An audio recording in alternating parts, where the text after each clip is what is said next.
അലൈക്കും വറഹ്മത്തുള്ള.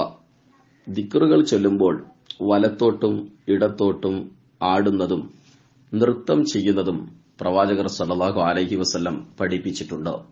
നസ്സായിർ വാഹിദ് മിൻ അഹ്ലിൽ അല അന്ന الحركة والتمايل أثناء الذكر من البدع المحدثة وأن الرقص أثناء الذكر من بدع الصوفية المضلة.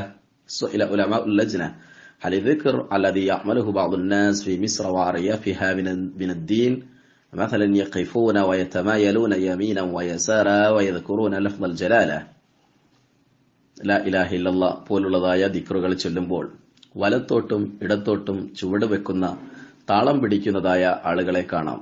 അപ്രകാരം തന്നെ പ്രവാചക പ്രകീർത്തനങ്ങൾ അത് നടത്തിക്കൊണ്ട് നൃത്തം ചെയ്യുന്ന ആളുകളെയും കാണാവുന്നതാണ്. ഇത് ഇസ്ലാമികമായി എത്രത്തോളം ശരിയാണ്?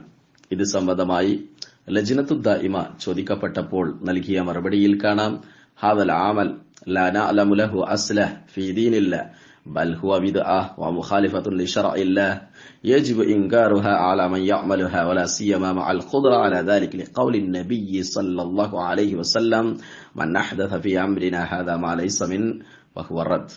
ഇത് ഇസ്ലാമിന് പരിചയമില്ലാത്തതാണ്. അള്ളാഹുവിന്റെ ദീനിൽ യാതൊരുവിധ അടിസ്ഥാനവുമില്ലാത്തതാണ്. ഇത് പുതുനിർമ്മിതമാണ്, ബിദ്അത്തായ കാര്യമാണ്, അള്ളാഹുവിന്റെ ശറഇന് വിരുദ്ധമായ കാര്യമാണ്. അതിനാൽ തന്നെ അത് ഉപേക്ഷിക്കണം. അത്തരത്തിൽ പ്രവർത്തിക്കാൻ പാടില്ല.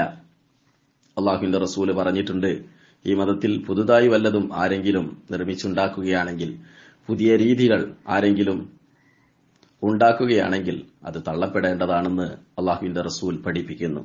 ചുരുക്കത്തിൽ ദിക്റ് ഹൽക്കകൾ സംഘടിപ്പിച്ച് അതുപോലെ തന്നെ ദിക്റുകൾ ചൊല്ലുമ്പോൾ ഇത്തരത്തിൽ വലത്തോട്ടും ഇടത്തോട്ടും താളം പിടിക്കുന്നതും ചുവട് വെക്കുന്നതും നൃത്തം ചെയ്യുന്നതുമെല്ലാം ഇത് സൂഫിയാക്കളുടെ ബിദ്അത്തിന്റെ ഗണത്തിൽപ്പെട്ട കാര്യങ്ങളാണെന്ന് പണ്ഡിതന്മാർ വിശദീകരിച്ചിട്ടുണ്ട്.